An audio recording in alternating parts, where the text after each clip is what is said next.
আসসালামু আলাইকুম, আপনাদেরকে আলোর দিশা চ্যানেলের পক্ষ থেকে স্বাগতম। আজকের ভিডিওটি হলো সোনালী মুরগির বাচ্চা নিয়ে। আজকে আমি 400 মুরগির অর্ডার করছি, আইসা পৌঁছেছে।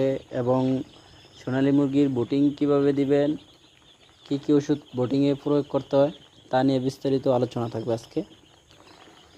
তো প্রথমে শুরু করা যাক। প্রথমে আপনারা যারা চালির মুরগি পালেন এবং যারা বসির উপরে মুরগি পালেন তাদের উদ্দেশ্যে বলি, বসির উপরে যারা সোনালী মুরগি পালেন, বুটিংয়ের সময় বাচ্চা থাকতে আপনার বসির উপরে মুরগি রাখা যায় না। আপনার মুরগিটা রাখতে হয়, পেপার ব্যবহার করতে হয়।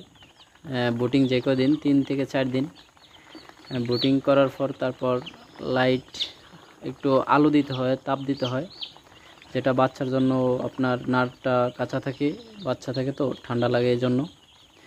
তো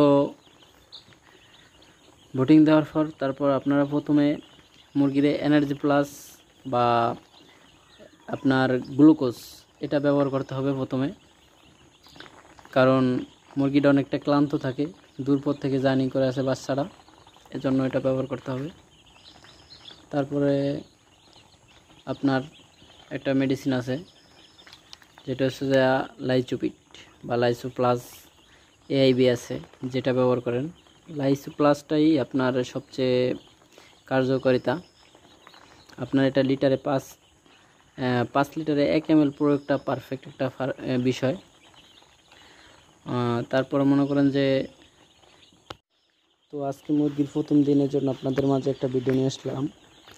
তারপর ধীরে ধীরে প্রতিটা দিন ভিডিও থাকবে আপনাদের উদ্দেশ্যে শিক্ষণীয়মূলক। তো আল্লাহ হাফেজ, সবাই ভালো থাকবেন।